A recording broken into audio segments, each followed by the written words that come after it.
Meanwhile, Lacoste, XctN up against Gambit, and like the panel was saying, getting into the heads of some of the players. Dream had a bit of a blunder in his previous series, so let's see if he can pick things up. The draft-wise looks pretty good for Gambit, right?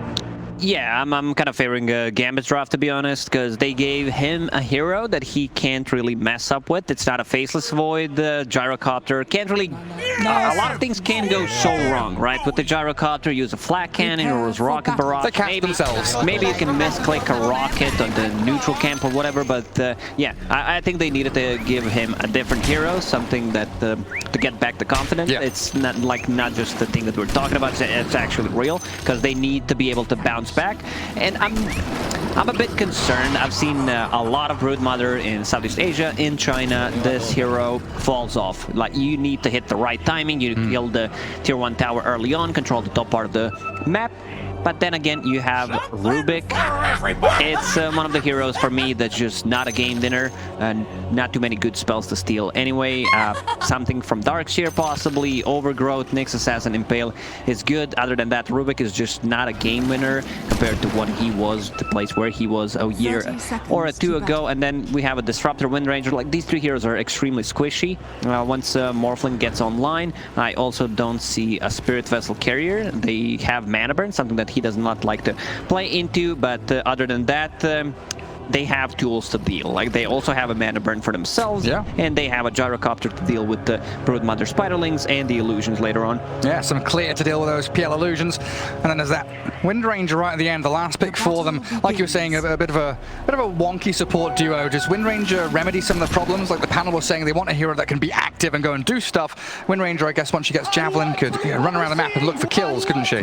She is that hero. It's not uncommon for Southeast Asian teams to pick Windranger. I think panel talked about it. Tsunami, Yoi, and also Yopaj at the Major. Played quite a lot of it. It's just a hero that they love to play. Wasn't particularly, impressed. The hero, there are no dispel mechanics this time around, but they have stuns, some, not too many. They have no silences, so that's gonna be a good one. None of these heroes also like build into MKB early on, so it looks like a decent game for Windranger. Yeah, so that's all I'm saying. TLDR, decent game. Yeah, exactly. So a lot of words for nothing. Looking towards BKB time is the primary thing, kind of 15, 16 minutes in. We'll see how that goes. But into these side lanes, Palos and RR down bottom, the PL and Disruptor. A pretty good aggressive lane once they get their levels up and running. A lot of magic nuke damage to turn it back onto their opponents. Disruptor needs to be careful. I think Nyx Assassin can give him a level 3 a bit quicker, and then Disruptor missteps, dies. That's pretty much the plan. Once you have that level 2 Iron Shell, it's very hard to play into. I also want to see if he gets a Vacuum or he gets a Surge. Like, Vacuum early on, 1 point is enough to set things up with the Impale. What just happened? That's a real nice disruptive force there from the Vacuum. Let's keep our eyes on that mid lane for a bit. Yeah, as Afterlife wears out that nice little Thunder Strike from RR. They've got a wave coming in towards that Dire Tower as well, so it's going to try and chip away at the PL while the salve is going over on the Darkseer. But so far, Emergent not doing any wave dragging, no manipulation of the creeps. They are playing the lane as those two heroes together just to try and keep that pressure on in the lane itself. Oh, Rubik, that's a good little snipe. Takes out the stick and the wand recipe too. So far, XctN on the bottom lane is playing pretty much perfectly, pushing out the waves, allowing them to use the courier so they can snipe it as well, something that you need to be very careful about, especially at the early levels. Courier's not moving at all, pretty much the Crystal Maiden movement speed. And then pushing out the waves, Phantom Lancer getting the most CS then at the moment, so doing a very good job. And now Emergent is trying to bully back RR. Not too much he can do there. He's still looking to wrap in behind and maybe try and contest the next creep wave coming in, but like you say, exceptional job by XctN just to control that PL's lane as they have been doing. It looks like a similar thing going on up top, right? Gyrocopter's there at the top of the CS himself. Rubik, got a courier snipe. He's trying to get back and block the port cap. So he is making sure Trian isn't that complete nuisance in the lane and giving BRoodmother as much experience as possible. A very aggressive skill build from Treant Protector in this one. Going for Nature's Grasp and the Leech Seed. Kinetic Field from RR is going to try and hold them back. It looks like he'll just about die. Tipped over the edge by that Immersion touch. Yeah, and first blood spilled. Exactly as I mentioned, they get level 3 on Darkseer, next Assassin still level 2, and then they decide to make a move on Disruptor. Not the strongest laner, they were playing the lane well, item-wise, Ring of Bassi, more than fine. You're playing into, like, next Assassin, he might get a single point in a mana burn as well earlier on, but it's a strong lane, like Darkseer plus next Assassin or Earth Spirit always gonna have that kill potential. But to go back to the mid lane, how's mid doing? We have 15 on Windranger and 16 on Morphling, and we have this high 5 again in the game, which is really nice. Been looking forward to that. But yeah, the bottom lane Disruptor, you know, his death is almost an expected loss, right? You know someone's going to die down there eventually. Better the Disruptor than the PL. RR definitely in the right place at the right time. As Yoe, dropping Lorenof low, but he's got his bottle on the Morphling now. Still looking at top 3 CSs, all being Execration heroes. And Lorenof, this is dangerous. He's going to head down towards the bottom water rune. The Shackler shot. He's going to take the rune away from him. Yoe denies the water rune. As bottom lane Immersion trying to move towards the Phantom Lancer, but he's just going to doppelganger himself away from the Nyx. This is a big play from Yoe, where he gets 2 water runes and Morphling cannot refill his bottle, so potentially someone needs to die on a side lane so he can get the bottle refilled. There's no 3-minute bounty rune in his triangle anyway. Yeah, it's a great start for him. Trying to de-ward there. It's top lane, the lift back. There's no spiders or anything from Nico here. He's still level 4, so it doesn't really have that immense pressure that the Broodmother can bring later on. You cannot fight into this. BZZ 2 points in Leech Seed. The amount of HP that you get back is a bit too high. Broodmother also got heavily nerfed. It's not a 70% anymore. It's a 40 level 1, so you might even need to put another point in it just to be sustaining in that lane. Yeah, exactly, because there's a lot of damage, a lot of harassment coming out from these two. 17, 18, 1 charges bottom on next Assassin. They need to be careful about that one. Yeah, it could turn around on them. Has Carapace at the ready. Again, just weathers the storm. Has that Thunderstrike chipped away at him. So far, so good. There's a bit of a catch-up here from the Morphling and the Gyrocopter, picking up a bit more CS than their counterparts in the past 30 seconds or so. And what's the Windranger up to? Null Bottle, looks like the boots. Is it going to be Javelin or do we go Maelstrom? Because she needs BKB pretty quickly, it feels like, this game. It might be a Javelin at the start and then... Quick little pause. Back underway. I see the Gyrocopter, 2,600 net worth for him. Broodmother with this early Orb of Corrosion and another Blightstone queued up, looking towards a lot of minus armor for Nico. It doesn't work. Last time I tested it, I was like playing... Yeah, when... what was it, 729? I tried it on Tusk, it does not work. That's sad. Let's see if he's gonna go for it, if he commits. Yeah, we'll find out exactly what goes on there. Here we good go. D-ward in mid from Yoe. Might be 300 gold down the drain, 150 if you have to sell it. But oh, he bought it, yeah? He bought it. Oh, committing for it. Securing that catapult bottom with a stun. Palos, nice little sidestep, drops the shoulder and jukes away from it. Okay, he bought a full medallion, so we're okay. Oh, we're good. We're good there. Yeah, that's fine then. So now he's going to have that orb plus medallion. Well, he's going to hit level 6 pretty soon as well. You know, Rubik has been moving away from the lane to give that experience to the Brood. So when the Spiderlings come, Gyrocopter sure has the spill damage from Flak and Rocket Barrage, but if there's a swarm of them, I don't think you've got enough to deal with it. My problem with this lane is Rubik is not a hero that can just roam around. He's not a Tusk, he's not a Clockwork, not an Earth Spirit. Can't really make stuff happen, especially against a Morphling. Like, it's very hard to kill him, so he either needs to stay in the lane. Similar concept to, let's say, Timbersaw offlane. You want to give him a lot more experience where he gets that levels and gets more efficient early on. Same goes for the Broodmother. You want her to hit level 6, have that Spiderlings. I just combined one word, Gary. It's okay. It's okay. It's just a major, no big deal. And then they can push the tower, like just to be able to evade the jungle. I want to see a Living Armor. I want to see BZZ maxing out the Living Armor now, getting a point in Overgrowth, of course, on level 6, and just getting more points in it to be able to give him some more fun on mid lane, potentially a save. Windranger already tried to go once for him, but without a Javelin, there's just not enough damage. That's like on that point of BRoodmother, you were saying earlier on that can fall off, definitely needs to hit her timings. The multiple timings there with that early game, level 6, definitely one of them. The webs, the tier 1 tower, and then the ability to like transition in towards the jungle and the mid lane as well, like 15 minutes in. I've seen a lot of BRoodmother games where she just falls off. I do not want to see Guardian Greaves into pipe type of a build. I want to see another core, something that Old 11 did at the end of the second season. Oh, yeah. Decided to go for a more of a right-click build. Well, here comes Brood. Cast the insatiable hunger and the run forward. Spiderlings have all pretty much died though. And like you were saying, Rubik doesn't have that gap close, so can't get on top of Dream. Turn back with a homing missile, and that Nature's Grasp right on top of the BRoodmother. Down goes Nico. BDZ might be in a bit of trouble as well. A spot bother for the Rubik. Chasing forward. That gyrocopter. He should be yeah, okay. You're right. But oh, he doesn't use them. Keyboard not working. Didn't click it. Well, it's not really a misclick, it's just a non-click. He's not pressed his buttons. Happens to me all the time. Oh, maybe he's saving them for the next fight. Well, that's the aggression, from the BRoodmother, not paying off for Execration and handing over 2 kills to that top lane for Gambit. Oh man, he has full Mental Hammer. 9 minutes in on the gyrocopter. Yeah, on top of Magic Wand, lots of power treads. Yo, Lorenof turns into the Wind Ranger. They're trying to bait this and look for the lift, but there's the strength shift back in from the Morphling. He'll be perfectly fine to back up to his tier 1 tower. And Rubik shows up, does nothing as expected. This hero is just so weak compared to like where he was before. Other heroes got buffed, he got nerfed. The timing had to be perfect. You can see they were waiting for like a shift down or the ability to catch him pre-strength shift with the lift and maybe kill him off. But that window was so small, BDZ couldn't really get the job done. And there's now a little bit of room top for Nico's BRoodmother. Start amassing this Spiderling army. Chip away at the tier 1. Also farm through the jungle and cut the waves. But it's against the tree, and I'll get on top of BZZ. Minus armor from that. Oh, that medallion, look at him go! He gets burst down by the spiders. There's a good call down, a flat cannon, and a ton of gold for the gyro in return.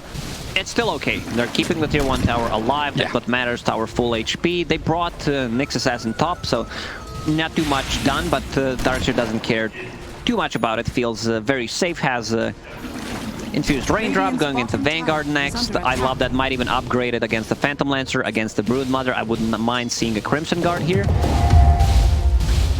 Yeah, get that nice little bit of damage block. The neutral item's coming out. Possessed Mask Morphling, that is a super desirable item for him. Yeah, it's a must-have. Like 100% drop rate for Morphling play. Yeah, every game. Honestly, every game I see it. Always there, and Lorenof very gladly takes it. Immersion up top, trying to contend with not only Spiderlings and Brood, but also Yoe's rotation.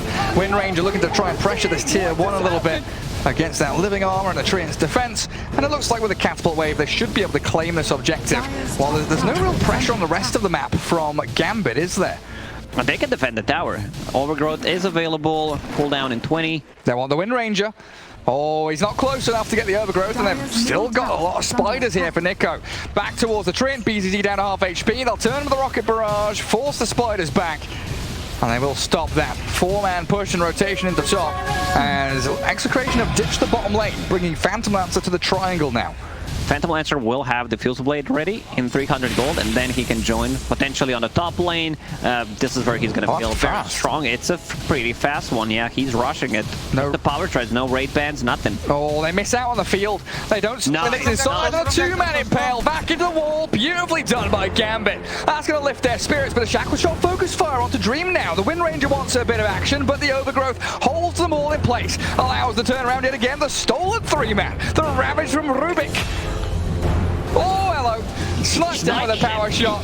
Wow, that was nicely done. Rubik, this is the spell that you want to have. Impale, it's only level 2. I like that Nyx Assassin is putting more points in the carapace, just lower the cooldown, because it scales really well. Just the duration and the cooldown, of course. 5 per level. Jeez. Lorenof down to within an inch of his life, but he turns back onto this Wind Ranger. She's got Wind Run yet again. A Morphling still giving chase. Misses out on the waveform. They'd have to strike the strength button. There's an invis room there for the Wind Ranger. They turn. The chain of stuns. The Morphling. Can he shift? He can quickly. Under the Thunder Strike. He's slowed a little bit. They do have the glimpse back. You're right, Lacoste. Drag him into the waiting arms of the rest of Execration. And now Lorenof. He's out of gas. He's got no backup. There's no team to save him. No one actually TP'd to save him. Surprising. Support, immersion. now that I clicked on him, has a TP ready. Maybe he wasn't available at the time. I don't see the reason why he would not TP to save him. Nowhere to be seen. He's now going to Vendetta up though. Next assassin under a sentry ward. I'm not sure if the creep wave spotted him, but I feel like XctN going to have a pretty good idea of where he's heading. And Yoe at about half HP, guarded up by RR, and another sentry's there. So yeah, they knew exactly where the Nyx was maneuvering. Now, this has allowed them to take that top tower. Now BRoodmother's map completely open. This is the real sweet spot for the Brood to get things rolling. She is going for the pipe build, Lacoste. She is. Gonna mitigate a lot of those magical damage. Will allow them to team fight more efficiently. I want to see how it ends up. You know, you get that Guardian Greaves, Nyx Assassin, back. Yeah, good stuff. Allows Afterlife to grab up the kill as well. I mean, I'm not totally against it, don't get me wrong. I've seen BRoodmother doing really well with that pipe. They come online quickly, you hit the timing, 20 to 30 minute mark, you feel very good just providing so much to the team. Pipe tanks up the spiders, that's what matters. And they don't have that much magic damage anyway. Yeah. But what you need to be careful about is the flak cannon. And now after finishing the Maelstrom, going into BKB on this gyrocopter. So no ags. Yeah, there are no steroids for a gyrocopter in this game. They need to build items, like they need a solar crest potentially. The only thing that they can buff him up is living armor. That's really not what you want to have, but okay. Oh yeah, I think you're right. In the BRoodmother build, you've also got to... Oh, hang on a second. This smoke from XctN could be huge onto the Morphling. Lorenof, do you have fast enough fingers? He does. Strength shifting. He's in the stack storm. They've got the catch, but they don't have the kill, I don't believe. The stun from Rubik, the focus fire coming, but Lorenof turns. He's fine. Beautifully done as he survives, and they get back onto the Wind Ranger, blowing through Yoe. It's always tricky to gank Morph. If he's fast enough with the fingers, overgrowth, they're just gonna get an extra kill. Sniped with out. That, Lorenof actually snipes him when he turns into Wind Ranger.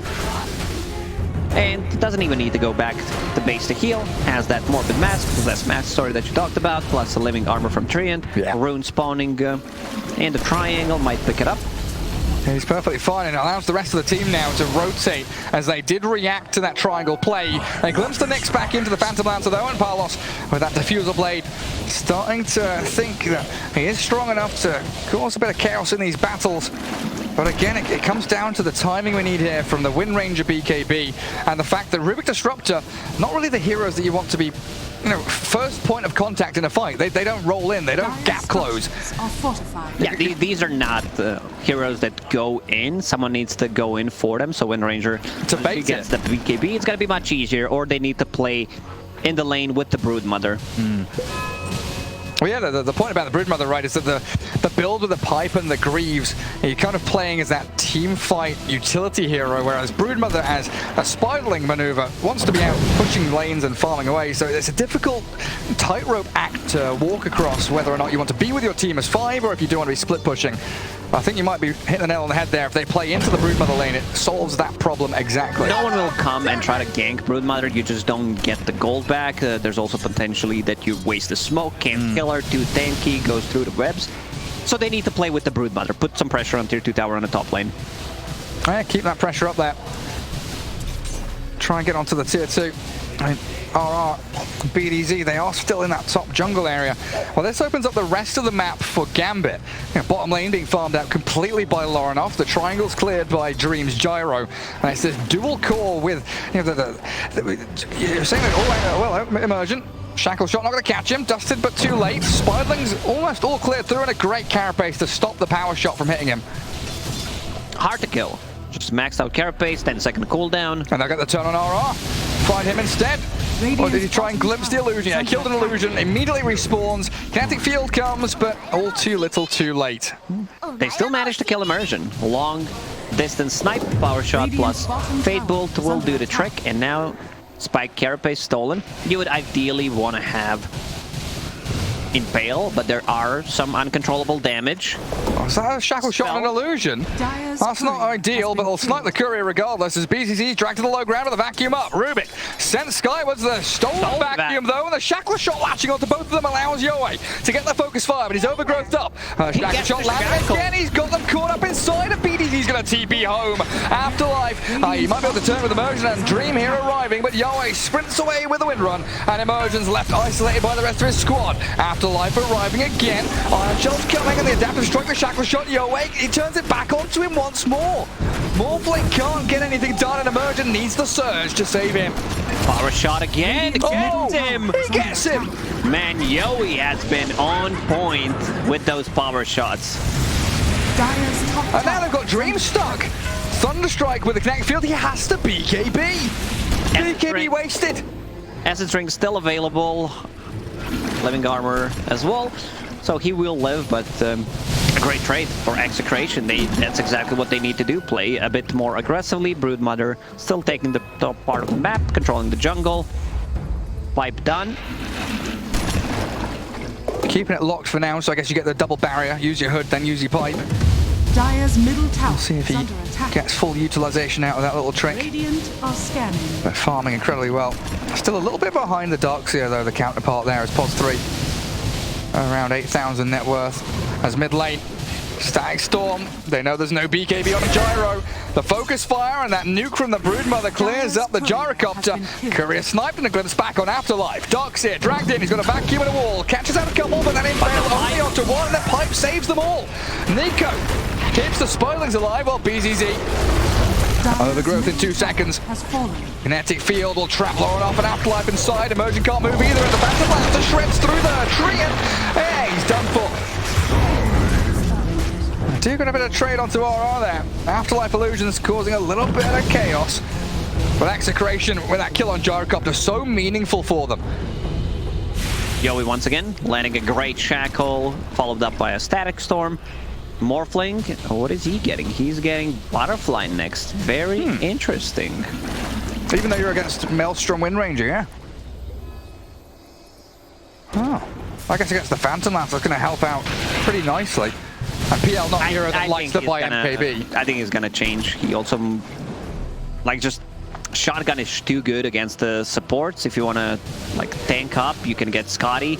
And you can wait out the Wind Ranger's BKB, and she's so squishy, blow her up every fight if you bide your time.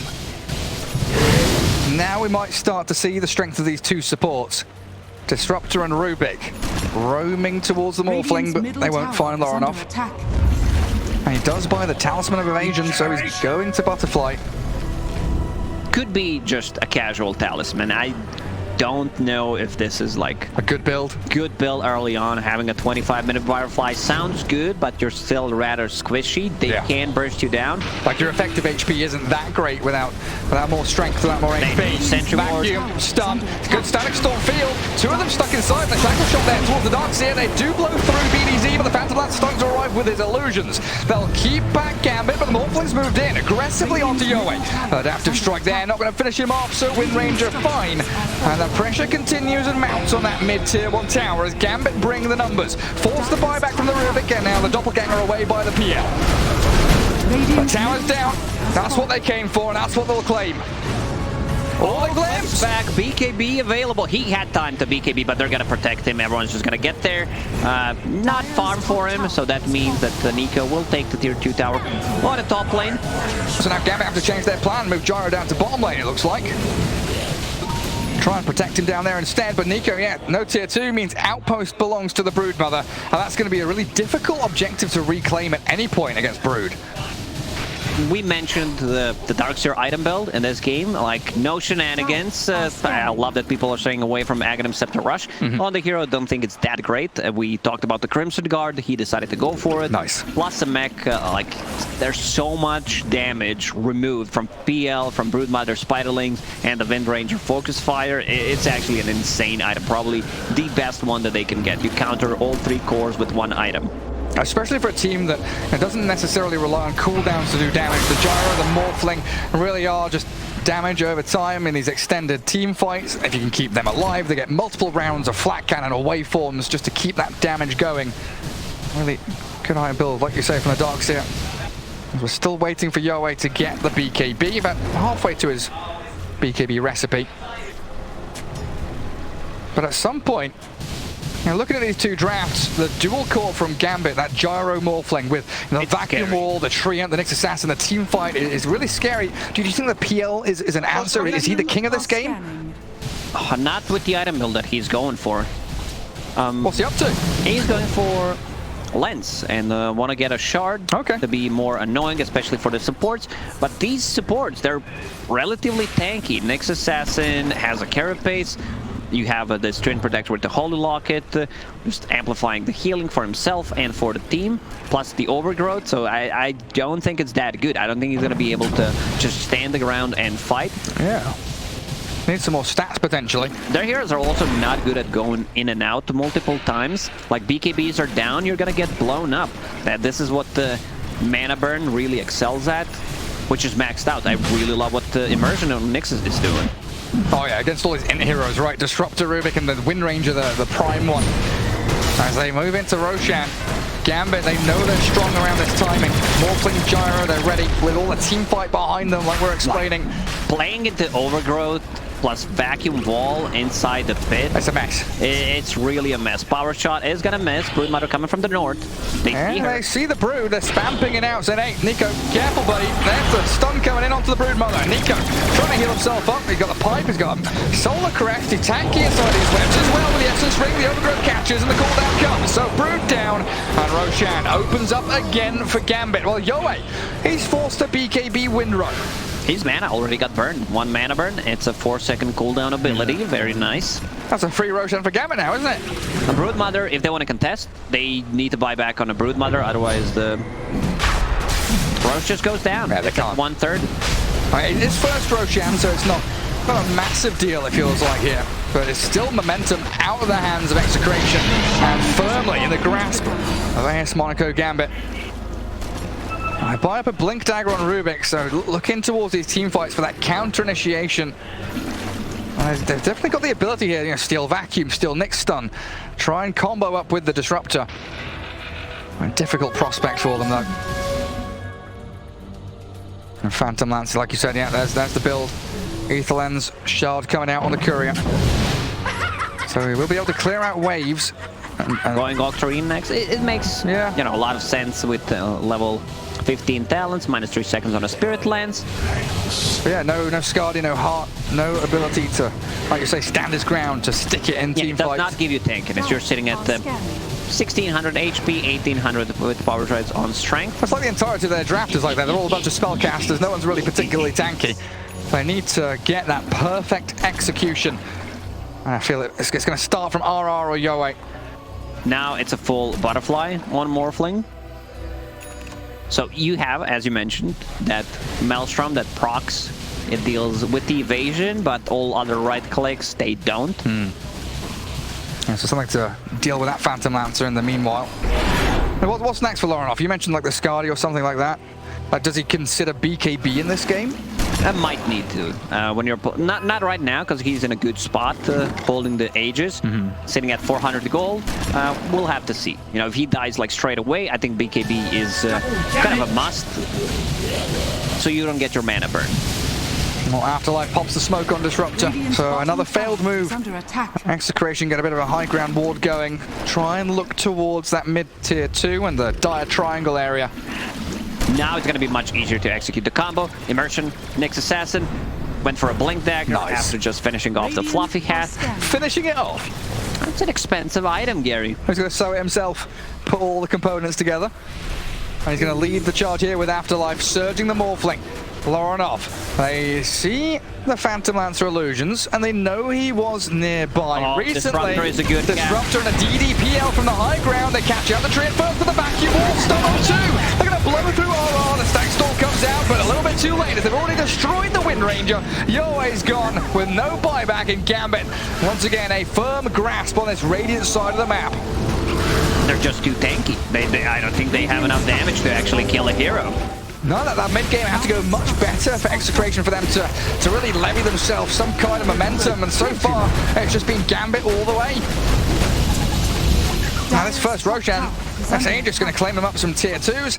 They will have to address the Broodmother problem back in their base. Oh, stolen mana burn. He's probably going to pay with his life for that one. Yeah, pay for his insolence. No more stealing my spells. He's got a carapace. I don't know. No. BDZ's done. Seems like it's the mana burn patch again. I remember Medusa when she was stealing mana plus the next assassin. You get both of these. PL. He's going on a one-man mission here. Manta styles away from the overgrowth. The glimpse on to the next assassin, it looks like, but he's out. He's blinked away. Immersion's perfectly fine, and they're going to try and surge BZZ out of the grasp of that Phantom Lancer. Doppelganging forward, but can't latch onto a target.